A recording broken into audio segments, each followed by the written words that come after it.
Praise the Lord. ஆண்டவர் இரட்சகருமாகிய இயேசு கிறிஸ்துவின் நாமத்தில் உங்களை வாழ்த்துகிறேன். கர்த்தர் உங்களோடு கூட இருக்கிறார். இந்த வார்த்தையை நீங்கள் விசுவாசியுங்கள், உங்களுக்கு அநேக அற்புதங்களை ஆண்டவர் செய்வார். இன்றைக்கு ஒரு வார்த்தையை வாசித்து நாம் தியானிக்க போகிறோம். நம்முடைய வாழ்க்கையில அநேக போராட்டங்கள், பிரச்சனைகள், எதிர்பாராத எதிரிகளுடைய நெருக்கங்கள் வரும்பொழுதெல்லாம் என்ன செய்வதென்று தெரியாது. சில நேரங்களில் நம்முடைய பிரச்சனைகள் மிக பெரிதாக இருக்கும் பொழுது அதை எதிர்த்து நிற்பது எப்படி என்றும் தெரியாது. சிந்தனை குழம்பி போன நிலைமையிலே அடுத்தது என்ன செய்வது என்ற தெரியாமல் தடுமாறி நிற்கிற சூழ்நிலைகள் உங்கள் வாழ்க்கையிலும் என்னுடைய வாழ்க்கையிலும் கடந்து வரலாம். அதே போல ஒரு சூழ்நிலையை சந்தித்த ஒரு மனிதனுடைய வாழ்க்கையிலே அவன் சொல்லுகிற ஒரு வார்த்தையை நாம் தியானிக்க போகிறோம்.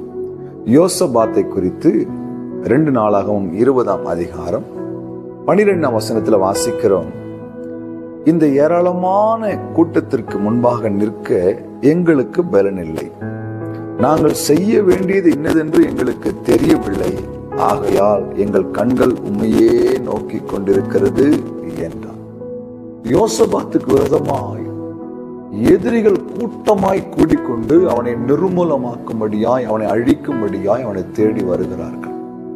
அப்படி வருகிற அந்த எதிரி கூட்டத்தை பார்த்து யோசபாத் சொல்லுகிறான், இந்த கூட்டத்தை இப்படி என்னை நெருக்கி வருகிற இந்த திரளான எதிரிகளை எதிர்த்து நிற்பதற்கு என்னிடத்துல பலன் இல்லை, என்ன செய்வதென்றும் எனக்கு தெரியவில்லை. ஆனால் ஒன்று தெரியும், என் கண்கள் உம்மையே நோக்கி கொண்டிருக்கிறது. அப்படி என்றால் என்ன அர்த்தம்?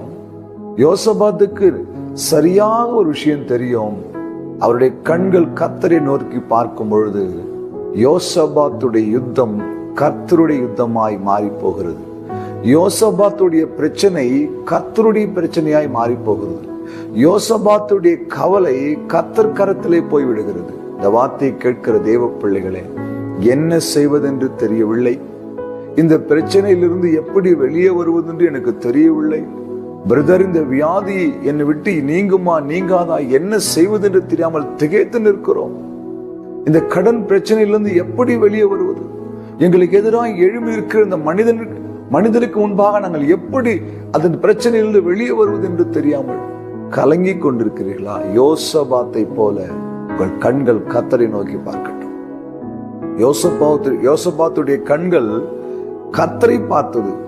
ஒருவேளை அவனை சுற்றி இருந்த அந்த எதிரி கூட்டம், ஏராளமான எதிரி கூட்டம், மிக பலம் பொருந்தியவர்கள், அவர்களை பார்த்து யோசபாத் நடுங்கியிருந்தால், அவர்களை பார்த்து யோசபாத் தோல்வியின் எண்ணத்தை கொண்டிருந்தால், முடங்கி இருந்தால், யோசபாத்தை குறித்து நாம் இன்று பேசியிருக்க வேண்டிய அவசியம் இல்லை. ஆனால் யோசபாத், இந்த ஏராளமான கூட்டத்திற்கு முன்பாக நிற்க எனக்கு பலன் இல்லை, என்ன செய்வதென்று தெரியவில்லை, ஆனால் என் கண்கள் உண்மையே நோக்கி கொண்டிருக்கிறது என்றான். கர்த்தர் அந்த காரியத்தை உற்று கவனித்தார். யோசபாத்துடைய வாழ்க்கையில ஒரு பெரிய ஜெயத்தை கொடுத்தார்.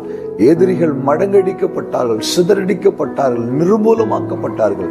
கர்த்தர் ஒரு மிகப்பெரிய ஜெயத்தை யோசபாத்துக்கு கொடுத்தார். இந்த வார்த்தை கேட்கிற அன்பு சகோதரனே, உங்கள் வாழ்க்கையில் இப்படிப்பட்ட ஒரு நெருக்கமான நேரத்துல என்ன செய்வதென்று தெரியாமல் திகைத்து கலங்கி நிற்கிறீர்களா? கர்த்தரையே நோக்கி பாருங்கள். எனக்கு ஒத்தாசை வரும் பர்வதமாகிய கர்த்தரை நோக்கி பார்க்கிறேன் என்று தாவீது சொன்னது போல உங்களுக்கு ஒத்தாசை, எனக்கு தேவையான ஒத்தாசை கொடுக்கிற ஒரே தகப்பன் அவர்தான். அவரை நோக்கி பாருங்கள், அவரிடத்தில் ஜெயம் வரும். அவர் நம்மை ஜெயம் பெற்றவர்களாய் வாழ வைப்பார். கண்களை மூடி அன்பும் இரக்கமுள்ள நல்ல ஆண்டவரே, எங்களை சுற்றி நடக்கிற இந்த போராட்டங்களை, பிரச்சனைகளை ஜெயம் எடுப்பதற்கு எங்களுக்கு பலன் இல்லை, என்ன செய்வதென்று தெரியவில்லை என்று கலங்கி நிற்கிற ஒவ்வொரு சகோதரனும் இப்போது அவருடைய கண்கள் உம்மை நோக்கி பார்க்கட்டும். யோசபாத்தை ரட்சித்த ஆண்டவர், யோசபாத்துக்கு ஜெயத்தை கொடுத்த ஆண்டவர், யோசபாத்துக்காக யுத்தம் செய்த ஆண்டவர், இந்த ஜெபத்தை என்னோடு கூட சேர்ந்து ஜெபிக்கிற ஒவ்வொரு வாழ்க்கையிலும் ஒரு ஜெயத்தை, அற்புதத்தை, விடுதலை தருவீராக. செய்தி நன்றி, இயேசு கிறிஸ்துவின் நாமத்தில் பிதாவே, ஆமென். ஹல்லேலூயா. God bless you.